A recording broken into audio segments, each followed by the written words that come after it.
जय श्री कृष्णा। राधे राधे। आइए सुनते हैं देवशयनी एकादशी व्रत कथा। धर्मराज युधिष्ठिर ने कहा, हे केशव, आषाढ़ शुक्ल एकादशी का क्या नाम है? इस व्रत के करने की विधि क्या है और किस देवता का पूजन किया जाता है? श्री कृष्ण कहने लगे कि हे युधिष्ठिर, जिस कथा को ब्रह्मा जी ने नारद जी से कहा था वही मैं तुमसे कहता हूँ। एक समय नारद जी ने ब्रह्मा जी से यही प्रश्न किया था।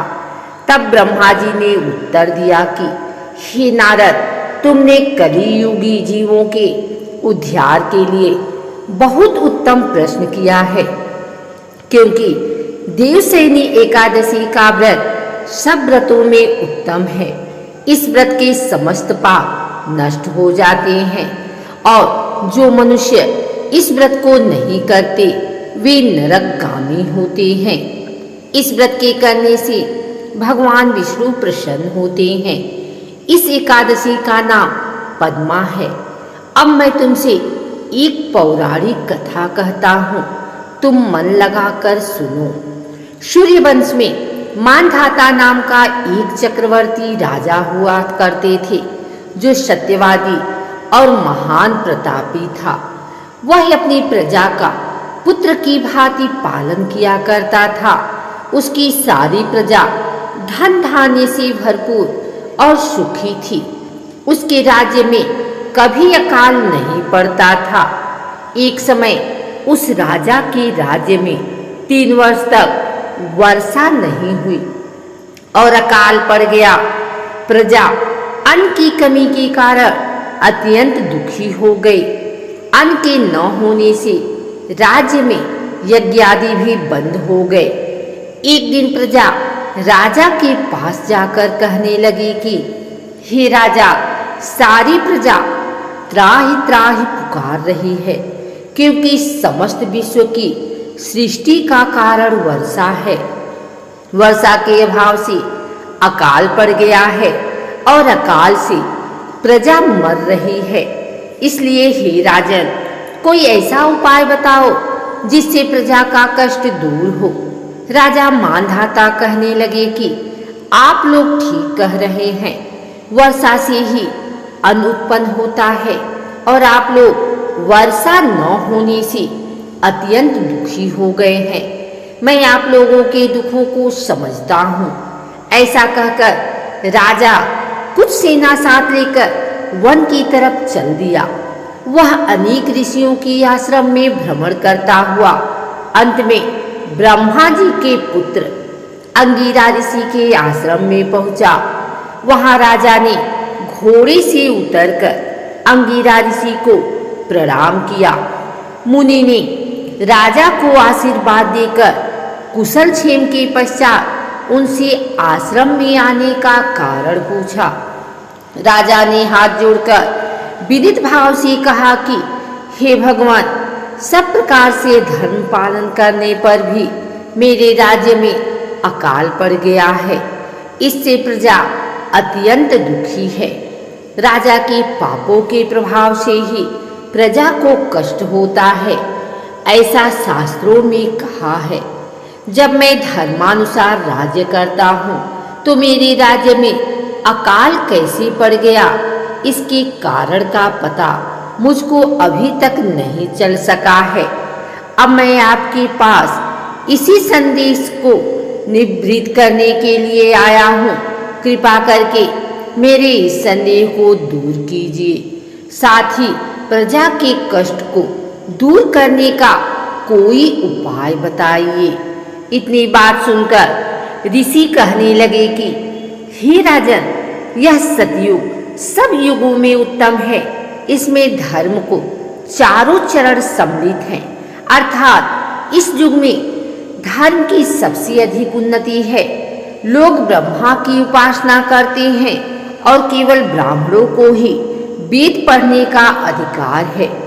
ब्राह्मण ही तपस्या करने का अधिकार रख सकते हैं, परंतु आपके राज्य में एक शूद्र तपस्या कर रहा है। इसी दोष के कारण आपके राज्य में वर्षा नहीं हो रही है, इसलिए यदि आप प्रजा का भला चाहते हो तो उस शूद्र का वध कर दो। इस पर राजा कहने लगा कि महाराज, मैं उस निरपराध तपस्या करने वाले शूद्र को किस तरह मार सकता हूँ? आप इस दोष से छुपने का कोई दूसरा उपाय बताइए। तब ऋषि कहने लगे कि हे राजन, यदि तुम अन्य उपाय जानना चाहते हो तो सुनो। आषाढ़ मास के शुक्ल पक्ष की पद्मा नाम की एकादशी का विधि पूर्वक व्रत करो। व्रत के प्रभाव से तुम्हारे राज्य में वर्षा होगी और प्रजा सुख प्राप्त करेगी, क्योंकि इस एकादशी का व्रत सब सिद्धियों को देने वाला है और समस्त उपद्रवों को नाश करने वाला है। इस एकादशी का व्रत तुम प्रजा सेवक तथा मंत्रियों सहित करो। मुनि के इस वचन को सुनकर राजा अपने नगर को वापस आया और उसने विधि पूर्वक पद्मा एकादशी का व्रत किया। उस व्रत के प्रभाव से वर्षा हुई और प्रजा को सुख पहुंचा। अतः इस मास की एकादशी का व्रत सब मनुष्यों को करना चाहिए। यह व्रत इस लोक में भोग और परलोक में मुक्ति को देने वाला है। इस कथा को सुनने और पढ़ने से मनुष्य के समस्त पापों का नाश होता है। व्रत करने वाले साधकों को देवसैनी एकादशी के दिन सुबह जल्दी उठकर पवित्र स्नान करना चाहिए। फिर घर के पूजा स्थल को साफ करने के बाद गंगा जल से शुद्ध कर लें। इसके बाद एक आसन बनाकर भगवान विष्णु की मूर्ति या प्रतिमा स्थापित करें। फिर भगवान को षोडशोपचार पूजन करें। इसके बाद भगवान को पीले वस्त्र, पीले फूल, पीला चंदन चढ़ाएं। फिर भगवान के हाथों में शंख, चक्र, गदा और पद्म सुशोभित करें। इसके बाद भगवान को पान, सुपारी अर्पित करें। फिर धूप, दीप और फूल चढ़ाएं। अब सच्चे दिल से भगवान की आरती उतारें और अन्य मंत्रों का जप करें। सनातन धर्म में देवसैनी एकादशी को आषाढ़ी एकादशी भी कहा जाता है। इसके अलावा इस एकादशी को हरिसैनी और पद्मनाभा भी कहा जाता है। इस एकादशी का नाम दो शब्दों से मिलकर बना है, देव और शयन। यहाँ देव शब्द का भगवान विष्णु के लिए उपयोग किया गया है और शयन शब्द का अर्थ है सोना। मान्यताओं के अनुसार इस दिन से भगवान विष्णु 4 महीने के लिए क्षीर सागर में शयन के लिए चले जाते हैं। कहा जाता है कि जो जातक देवसैनी एकादशी का व्रत करते हैं उनके सारे दुख दर्द दूर हो जाते हैं और उनकी सारी मनोकामना पूर्ण होती हैं।